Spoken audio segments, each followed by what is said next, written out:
Bismillah ar-Rahman ar-Rahim, wa salatu wa salam ala ashrafil mursalin.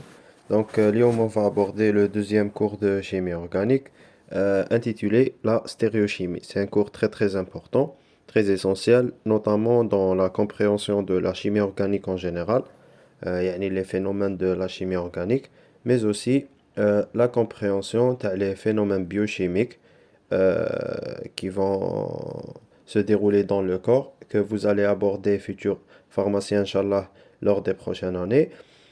Mais aussi la chimie thérapeutique, qui est la chimie des médicaments. Yani tout ce qui concerne la structure des médicaments, la relation structure-activité, etc. Voilà. Dans ce cours, nous allons tout d'abord aborder quelques définitions. Par la suite, nous allons parler de l'isomérie de constitution, du phénomène de la tautomérie, la stéréoisomérie avec la représentation des stéréoisomères, la chiralité et l'activité optique, c'est quoi une molécule chirale, c'est quoi une activité optique, voilà. L'isomérie de configuration et l'isomérie de conformation. Donc voilà, la stéréochimie étudie l'arrangement des atomes dans l'espace. À vrai dire, les atomes, on a pris l'habitude de les dessiner, CH3, CH2, etc. En réalité, dans la nature, ils ne se trouvent pas comme ça. Donc, ils sont en format tridimensionnel. Donc, dans l'espace, ils sont pas, c'est pas des molécules planes. Voilà. Donc, à travers la stéréochimie, on va essayer un peu d'expliquer l'arrangement de ces atomes dans l'espace. Donc, c'est quoi des isomères? Des isomères sont des espèces chimiques de même formule brute, par exemple C6H12O6, par exemple, qui diffèrent par soit l'ordre ou la nature des liaisons, et dans ce cas, on parle d'isomérie de constitution, ou la disposition des atomes dans l'espace, et dans ce cas, on parle de la stéréoisomérie. Ne vous inquiétez pas, on va expliquer les phénomènes par la suite. Donc voilà, c'est le schéma de base. Si vous aurez ce schéma en tête, vous allez pouvoir, euh, disons, comprendre quels sont les phénomènes liés à la stéréochimie. Voilà, donc l'isomérie, elle est constituée en deux, qui m'appellent l'isomérie de constitution et la stéréoisomérie. L'isomérie de constitution fait l'isomérie de position, de fonction et de chaîne. Et la stéréoisomérie fait l'isomérie de conformation et l'isomérie de configuration. Et tout ce qui s'ensuit, راح نديروه فيما بعد إن شاء الله. Voilà. On va aborder maintenant les شفناها الأولى à droite, l'isomérie de constitution. Donc c'est l'isomérie la plus, disons, classique, la plus simple. Donc on va essayer de l'aborder en premier. Donc on parle d'isomère lorsque deux molécules possèdent كما قلنا la même formule brute, mais qui ont une structure différente. Et pour passer de l'une à l'autre, il faut casser les liaisons. C'est tout à fait normal. Donc pour l'isomérie de constitution, on distingue trois types. L'isomérie de fonction, donc voilà le cas par exemple du butane 1-ol et de l'iter diéthylique. Ils ont la même formule brute qui est C4H10O, mais c'est deux molécules complètement différentes. L'isomérie de position, par exemple le butane 1-ol et le butane 2-ol, c'est un exemple très classique, très représentatif. Et pour finir, l'isomérie de squelette, c'est la disposition des molécules ou là, les atomes de carbone et d'hydrogène et d'oxygène au sein d'une même molécule. Par exemple, dans ce cas, on a toujours la C4H10O, le butane 1-ol et le 2-méthylpropane 1-ol. Voilà. On va ouvrir une parenthèse pour expliquer un peu ce qui est la tautomérie. Donc, la tautomérie est un cas particulier, un cas exceptionnel de l'isomérie de fonction. C'est la transformation d'un groupe fonctionnel en un autre par migration facile et rapide, donc j'insiste, facile et rapide, d'un atome d'hydrogène entre deux atomes. Voilà, qui m'a la représentation. L'hydrogène, une fois là sur le carbone, une autre fois là dans une autre position. Donc, en quelque sorte, l'hydrogène, il fait des va-et-vient entre un atome et un autre. Voilà. Donc, les deux formes hado, les deux formes tautomères coexistent et sont en équilibre chimique. C'est, disons, en fonction des conditions du milieu, du pH, etc., que cet hydrogène-là va sauter d'un atome à un autre et revenir. Voilà. Donc, il faut toujours garder en tête c'est quoi des tautomères et que les deux formes sont en équilibre chimique. Abordons maintenant la stéréoisomérie. Donc voilà, donc comment sont représentés des stéréoisomères. Donc la libre rotation autour d'une liaison simple, pour ce cas c'est le carbone-carbone, CC, donc entraîne une infinité de conformations. C'est tout à fait logique parce que il y a un nombre illimité de probabilités اللي تقدر تصرع على حسابهم la rotation, donc c'est tout à fait normal qu'on a un nombre infini de conformations. Donc une conformation représente une des positions relatives de la molécule, donc une des probabilités infinies, lors de sa rotation autour de l'axe carbone-carbone. هنايا خدينا l'exemple de l'éthane parce que c'est une molécule simple, facile à représenter. Voilà, donc on a la forme éclipsée, décalée, etc. Éclipsée, décalée, donc avec les différentes formes. On va détailler ça par la suite. Donc, les isomères de conformation, comment les représenter? Donc, il y a plusieurs méthodes de représenter les conformations, ou là plutôt les isomères de conformation. On citera la méthode de Cavalier, la méthode de Cram, la méthode de Newman et la méthode de Fischer qu'on va détailler tout de suite. Donc, la représentation cavalière ou autrement dit la représentation perspective, c'est la représentation qui apparaît sur la slide. Voilà, donc la forme chaise, la forme bateau, etc. C'est une représentation un peu abandonnée parce que elle est vraiment, disons, elle n'est pas très très représentative et elle est difficile à mettre en œuvre. Donc c'est difficile de dessiner à chaque fois un bateau, là une chaise, etc. Donc voilà. Donc elle est utilisée surtout pour tout ce qui est molécules cycliques, c'est tout à fait logique. Là on a pris l'exemple du cyclohexane. La représentation de Cram, c'est une représentation très très utilisée. Donc, Monsieur Cram a mis en place une convention. Donc, c'est quoi la convention? Donc, la chaîne hydrocarbonée la plus longue, donc, Inderoha dans le plan. Qu'est-ce que ça veut dire? On va prendre un exemple. J'essaie toujours de vous donner des exemples pour comprendre parce que une définition dans l'air, c'est pas évident. Donc voilà, le 2-chlorobutane, à gauche, il est représenté par la représentation topologique, la représentation classique. À droite, c'est la représentation de Cram. Voilà, donc le carbone central, c'est le carbone entouré en rouge. Donc à gauche, à droite, pardon, il a une molécule d'éthyle, donc c'est 2H5.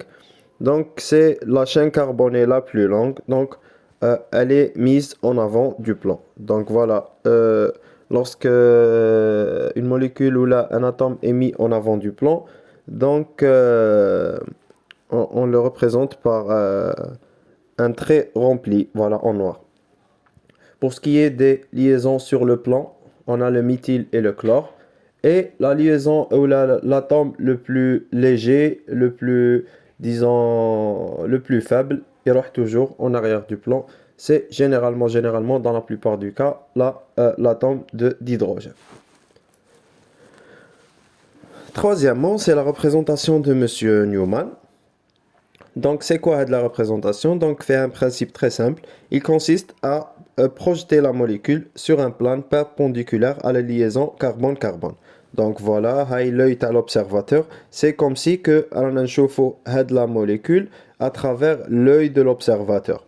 Qu'est-ce qu'on va voir? On va voir un carbone et moi un autre carbone. Donc voilà, on suppose que la liaison simple centrale porte en son milieu un disque opaque dont elle est l'axe. Voilà, c'est le disque il est représenté à gauche.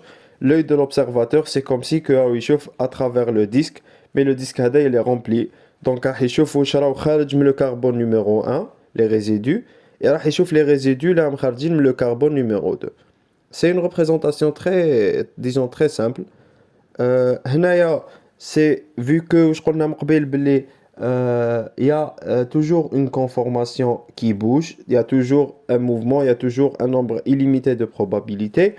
Donc, soit on a la forme éclipsée, où ils dans le même sens les résidus tel le C1 ou tel le C2, soit on a la forme décalée, c'est comme si que un des deux, ou le C2, il a fait un tour de 360, non, pardon, de 180 degrés. Voilà.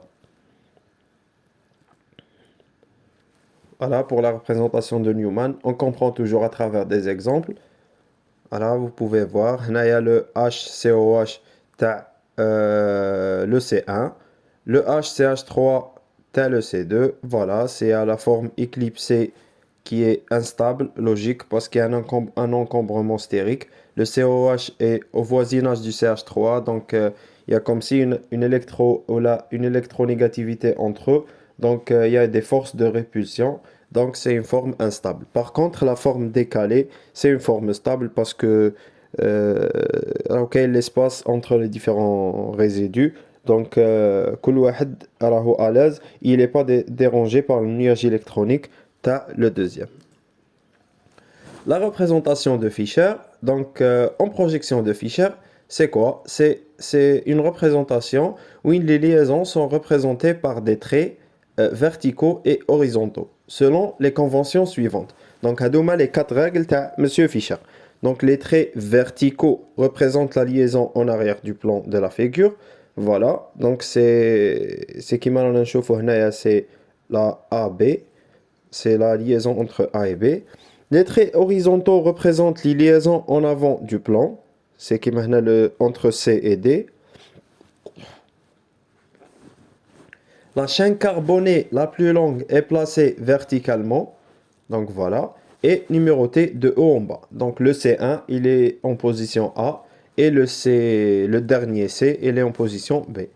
Les chaînons associés au carbone le plus oxydé est placé en haut. Donc s'il y a par exemple, la fonction cétone CO ou la aldéhyde CHO, donc elle est toujours placée en haut. Donc c'est toujours le carbone C1. Voilà un exemple. Elle est très utilisée pour représenter les sucres et les acides aminés. Vous allez voir ça là, Inch'Allah, en biochimie. Donc voilà l'exemple de la molécule de glucose. Donc on a le CHO, donc la fonction aldéhyde. C'est le carbone le plus oxydé, donc il prend le C1. Et voilà, de haut en bas, C2, C3, C4, C5, C6. Et donc, pour chaque carbone, on a ce qu'il porte à droite et ce qu'il porte à gauche en avant du plan. Donc, c'est une représentation simple, utilisée comme généralement pour représenter les sucres. Parlons maintenant de la chiralité et de l'activité optique. Donc, c'est quoi la chiralité? Donc, la chiralité d'un objet désigne sa propriété de ne pas être superposable à son image dans un miroir plat. Donc, si on met une molécule chirale sur un miroir, donc l'image d'elle في le miroir, si elle n'est pas superposable à elle-même, donc c'est une molécule chirale. Voilà. C'est quoi un carbone asymétrique? Donc, on le représente par l'étoile. Un carbone asymétrique est un carbone tétrahydrique hybridé sp3. Je vous invite à revoir la première vidéo pour comprendre un peu l'hybridation. Il est lié à 4 atomes différents. Donc, les 4 atomes, le carbone, ils ne sont pas les mêmes. Donc, voilà. Donc, une molécule contenant un carbone asymétrique est chirale. C'est tout à fait logique parce que si les 4 atomes sont différents, donc il n'y aura pas de superposition dans un miroir et la molécule sera chirale. Donc, pour classer une molécule, si elle est chirale ou pas, il faut toujours chercher s'il y a un carbone asymétrique ou là. Donc, s'il y a un seul carbone asymétrique, c'est suffisant pour dire que la molécule elle est chirale. Une molécule chirale n'a ni plan, ni centre de symétrie, et elle n'est pas superposable à son image dans un miroir, كيما واش قلنا من قبل. هنا راهو l'exemple en bas de la slide, c'est la main gauche et la main droite. On ne peut pas superposer une main gauche sur une main droite dans un miroir. Voilà. Maintenant, l'activité optique, c'est quoi? C'est lorsque on a un mélange de deux énantiomères, donc, et on projette de la lumière polarisée sur les énantiomères. Si un énantiomère est différent de l'autre, donc s'il y a un carbone asymétrique, c'est s'il y a, disons, كما قلنا, une chiralité, donc ils vont pas réagir avec la projection de la lumière de la même façon. Donc voilà, je vais lire la définition. Deux énantiomères purs font dériver le plan de la lumière polarisée d'une valeur égale, mais au sens opposé. C'est tout à fait logique. Donc par exemple, s'ils font dévier la lumière de 30 degrés, donc ça sera plus 30 et moins 30 pour l'énantiomère. On dit que ces molécules sont optiquement actives, c'est tout à fait logique, ou là douées de pouvoir rotatoire. Donc si il y a présence de carbone asymétrique, donc la molécule est chirale. C'est la molécule est chirale, donc il y aura deux énantiomères. S'il y aura deux énantiomères, donc on parle de molécules actives ou là, عندها ou la douée de pouvoir rotatoire. Donc l'énantiomère faisant tourner le plan de polarisation de la lumière vers la droite est dit ou la nommé dextrogire, on déroule la lettre D ou la plus. Et pour la gauche, on le livogire, on déroule le L ou le moins. Donc c'est quoi un mélange racémique? Un mélange racémique est optiquement inactif. C'est un mélange, fait les deux énantiomères. Donc si il va faire tourner la lumière de plus 30 degrés et le deuxième de moins 30 degrés, donc logiquement les deux déviations vont s'annuler et le mélange racémique est optiquement inactif, donc il n'a pas de pouvoir rotatoire. Donc voilà, par exemple, une solution contenant le D-glucose et le L-glucose. C'est une solution racémique. Donc parlons maintenant de l'isomérie de configuration. C'est quoi l'isomérie de configuration, pardon? Les stéréoisomères de configuration sont des molécules qui ne sont pas superposables. Il y a toujours le principe de superposition. Donc, on distingue deux types de stéréoisomères de configuration. Donc, on a les énantiomères et on a les diastéréoisomères. C'est quoi les énantiomères? C'est quoi les diastéréoisomères? Et c'est quoi la différence entre les deux? Donc, les énantiomères, c'est deux molécules qui représentent, voilà, disons, deux molécules qui sont énantiomères sont chirales. C'est logique parce qu'elles ont un carbone asymétrique. Elles sont stéréoisomères. Pour être énantiomère, il faut être d'abord stéréoisomère. Donc, ils ont la même constitution moléculaire. Et elles sont symétriques, l'image l'une de l'autre dans un miroir.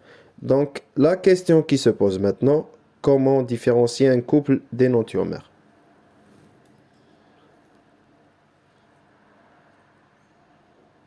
Donc, on a la règle de CIP. Donc, on les différencie selon la règle de CIP. Donc, c'est quoi la règle AD? Donc, c'est une règle qui détermine le sens de rotation. Donc, pour aller du substituant ayant le plus grand numéro atomique Z vers celui dont le numéro atomique est le plus faible. Donc, pour différencier un couple d'énantiomères, on leur attribue à chacun la lettre R ou la S en fonction de leur substituant. Voilà, donc on a la priorité des atomes diminue avec le numéro atomique. Donc on a toujours les molécules avec le numéro atomique le plus grand. Donc si les atomes directement attachés à un centre chiral sont identiques, on compare alors les atomes du deuxième rangement. Et si nécessaire, on considère les atomes du troisième et la quatrième position. Donc par exemple, si on a le chlore dans les deux molécules, on va voir si le premier chlore, par exemple, il porte sur lui le CH3 et le deuxième porte sur lui du C2H5. Donc, celui du C2H5 a un plus grand nombre, donc il est prioritaire par rapport au deuxième. Voilà. Voilà, donc comment déterminer maintenant la configuration absolue RS? Les quatre substituants, disons 1, 2, 3, 4 de l'atome du carbone asymétrique, donc sont placés par ordre de priorité décroissant. Donc on va attribuer des chiffres 1, 2, 3, 4 selon le numéro atomique Z aux quatre substituants de carbone. L'observateur, par la suite, étant placé de façon opposée à la liaison C4. Donc le C4 est toujours en arrière-plan. On revient à les représentations. C'est l'ordre de priorité suit la rotation des aiguilles d'une montre. On parle de configuration R. Et si ça part au sens inverse, on parle de configuration S. Donc voilà, configuration R à gauche. 1, 2, 3. Donc on suit toujours 1, 2, 3 parce que le quatrième il est toujours en arrière-plan. Donc 1, 2, 3, c'est le sens de rotation des aiguilles d'une montre. Donc on parle de configuration R. Par contre, Naya, 1, 2, 3, c'est opposé au sens de rotation des aiguilles d'une montre. On parle de, configuration absolue S. Les diastéréoisomères, voilà. Donc, c'est quoi l'isomérie géométrique? Donc, lorsqu'il y a une double liaison, donc elle empêche la rotation des deux atomes l'un par rapport à l'autre. Donc, c'est pas comme la liaison simple. Donc, la liaison double empêche la libre rotation. Par conséquent, si chacun de ces deux atomes porte deux groupements différents, il peut exister logiquement, كما قلنا, deux configurations distinctes. Donc, حنا هنا واش نسموهم les stéréoisomères géométriques ou la diastéréoisomère, mais de type Z et E. Donc, c'est, disons, un cas exceptionnel à la configuration RS. Lorsqu'il y a une double liaison, on parle de diastéréoisomère de type Z et E. Donc, toujours, on utilise les règles CIP pour les nommer. Donc, voilà, Naya. C'est un exemple. Le CH3 et le COH, ils sont du même côté, donc on parle de Z. Et s'ils sont de sens différents, on parle de E. Comment les nommer? Donc, pour les nommer, on utilise les règles CIP qui permettront de classer les groupements sur chaque carbone. Si les deux groupements prioritaires sont du même côté de l'axe de la double liaison, il s'agit de l'isomère Z. C'est comme le cas, les rauhnaya à gauche. Donc voilà, l'acide Z2-méthylbutène 2-énoïque. Ici, ils sont de part et d'autre de la double liaison. Il s'agit de l'isomère E. Voilà, donc s'ils sont dans le même sens, on parle de l'isomère Z. Et s'ils sont dans des sens opposés, on parle de l'isomère E. Hanaya, c'est, disons, un cas exceptionnel. Tu as la configuration absolue R et S. Les cas, on suit le sens de rotation des aiguilles d'une montre. Et Hanaya, on voit s'ils sont du même côté de l'axe ou là, ils sont dans des côtés différents en suivant toujours, pour les deux cas, les règles de CIP. Donc, Hanaya, un autre cas exceptionnel, c'est le cas des molécules cycliques. Donc, on parle d'isomérie 6 sous la trans. C'est quoi l'isomérie? Donc, il faut toujours les deux substituants. Donc, s'ils se trouvent du même côté donc, du cycle, ou là du plan, tu as le cycle, on parle d'isomérie 6. Donc, l'isomérie 6, elle ressemble un peu à l'isomérie Z. Donc, c'est le même côté. Et s'ils sont dans des côtés différents, donc on parle d'isomérie trans qui ressemble un peu à l'isomérie E. Voilà. Donc si des molécules comportent plusieurs carbonés symétriques, donc comment faire? Donc c'est pas difficile. Faudra juste faire chaque carbone seul. Donc, le carbone, il est considéré seul. On déroule la configuration absolue dialo, soit R, soit S. Et par la suite, on va nommer la molécule. Donc, soit par R, soit RR, soit SS, soit RS, soit SR. Voilà. Donc, si une molécule contient N, qui est le nombre de carbone asymétriques, donc le total des nombres de stéréoisomères sera de 2 à la puissance N. On a par exemple, il a 2 carbones asymétriques, donc on aura 4 stéréoisomères. On a l'isomérie de conformation, donc c'est des isomères qui ont la même formule développée et ils ne diffèrent que par la rotation autour de la liaison simple sigma sans la rompre. C'est un cas un peu exceptionnel parce que auparavant, pardon, on parlait de rompre la liaison pour passer d'une conformation à une autre. Non, c'est des isomères de rotation, disons, donc qui coexistent aussi dans l'espace, mais sans rompre la liaison. Voilà, c'est une énorme importance dans les vivants, dans la biochimie, dans tout ce qui est réaction biochimique. Donc, à savoir la réaction de synthèse des protéines, la réaction de duplication d'ADN, l'efficacité des enzymes et les mécanismes biocatalytiques au sein du corps humain. Donc, on a une petite image pour représenter pardon, un peu cette isomérie de conformation. Donc, la conformation A, la molécule X, Y sont dans des sens différents. Par contre, pour la conformation B, donc ils sont dans le même sens. Et on souligne toujours qu'on passe de l'une à l'autre par une simple rotation autour de la liaison simple. Voilà, c'était tout pour aujourd'hui. Merci de votre attention. Barakallahu fikum. À la prochaine vidéo, Inch'Allah.